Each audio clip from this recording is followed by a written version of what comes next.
vissmagāk ir mūsu kopā, tajā brīdī, kad beidzās ārzem adopcijas process. Bērni brauc līdz, viņi zina, ka viņi brauc uz skaistu spožu vietu, kurā viņa daļa jau ir bijusi, jau viesprogrammās, bet es apzinos, ka viņi uz to Latviju varbūt nekad mūžā vairs neatbrauks. Man ir bēs no tā brīža, kad man būs jāatbild šiem bērniem, kurus esam izņēmusi ārā, un jāmēģina pamatot, ka tas bijis pareizi. Jo nevienmēr ir tā pārliecība. Cik vien tāli gribi vari doties, un zemē vari pāru skatus sviest. Tik pret dzimto zemi esi godīgs, vienmēr ceļu māju atceries. No zemju zemēm sastāv šī pasaule, kurā tu mīti. Baltijas jūras krastā visiem vējiem par spīti.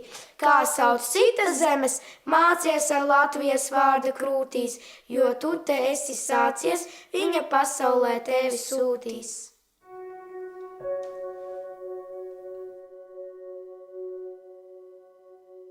Man ir adopcijas lietas. Tas ir vienīgais starp lietām, vienīgā lieta, tas ir adopcijas lietas, kuras tev nes tādu gandarījumu. Jā, un, protams, kolēģi plecs un atbalsts.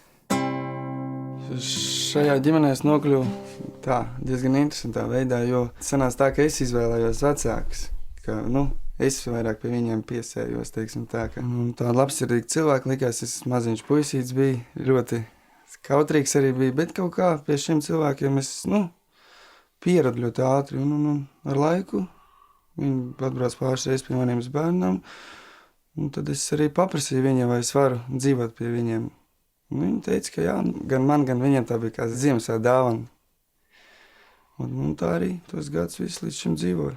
Pašā sākumā es atzināju Andriju ne tā, kā tur pieņem to bērnu vai kaut kādu citu, bet es atzināju kā savu dēlu. Es mācīju viņu tam, ko es pats māku, un tā, ko es nemāku, mēs mācījāmies kopā. Cik man ir zināms, man ir 3 māsas, un visjaunākajai ir 3 gadiņi. Bet, principā, nekāda kontakta ar viņiem nav bijusi, un arī ar bioloģisko māti es neesmu neticies, un arī, godīgi sakot, pat negribu tikties. Un ar brāļiem un māsām es pat, godīgi sakot, nezinu, varbūt arī pat, negribētu, tāpēc, ka, nezinu, kaut kā tā būtu grūti, varbūt.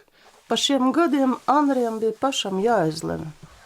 Viņš zināja, ka mēs neesam īsti vecāki, un mēs viņam devām iespēju pašam lemt, vai viņš grib, lai mēs viņu adoptējam, ja negrib. Mēs tā bijām norunājuši, līdz 17 gadiem mēs gaidīsim viņa atbildi. Jo, ja viņš arī negribētu, viņš paliktu mūsu dēls. Es uzskatu, ka es esmu ļoti veiksmīgs cilvēks, ka man ir tiešām ļoti paveicies ar vecākiem, ka viņi mani paņem no bērnam. Es savādāk es pat negribu un nezinu, kas varētu manim tagad būt, kāds es būtu. Jo ir 2 gadiem, ka no bērnam iziet, un nekas labs ar viņiem nav tur. Pēc, ka viņi neko nemāka, dzīve nav nekas iemācīts.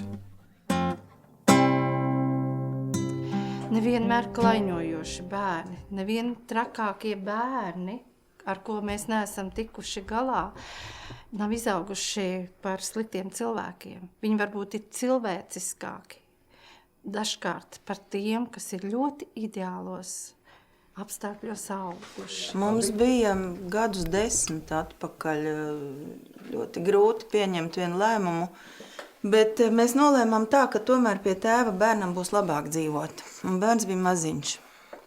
Un tagad tas tēvs izrādās ir vispār savu otru bērnu seksuāls izmantotājs, Kam vispār kaut kas tāds varēja nākt prātā? Tanī brīdī, kad mēs ceļam to roku, mēs nekad nevaram pateikt, ka tas ir vienīgais un pareizais, tas lēmums. Un tas paliek uz to sirdsapziņu, un ar to sirdsapziņu tev ir jāturpina dzīvot.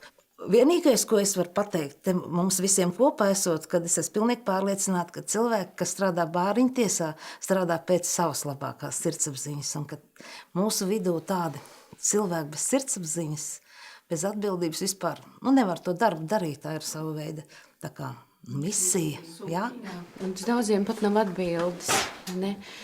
Kas tad dod to gandarījumu? Kāpēc mēs atkal rīt gribam iet uz darbu, parīt, aizparīt? Gandarījumu noteikti dod tas, ka tie bērni, kam esam palīdzējuši, kā jūs visi sakat, viņi mūs pazīst. Viņi mūs atpazīst, mēs mīlam viņu, un viņi mīl mūs. Un man liekas, ka tas ir tā lielākā darba alga. Ja tu vienreiz esi palīdzējis, tad tā ar to jau arī ir diezgan. Es mācos pazemību, cienīt tos cilvēkus, kas tur nonākuši tajā bāriņtiesā, jo viņi arī tikai cilvēki, un viņi arī cieņas vērti ir. Ir kaut kādi apstākļi bijuši, kāpēc viņi tur nonākuši. Jā, pazemību es mācos. Un vēl ir tā komandas sajūta, ko arī dzīvē grūti sastapt kaut kur citur. Varbūt ģimene vēl ir komanda, bet tā darba vidē, tā bāriņties ir tas atbalsts, ka mums ir kopīgi pārdzīvojumi. Un tas pārdzīvojums kopējais ir tas, kas vieno un kas stiprina to komandu. Tas pārdzīvojums, tas ir tas.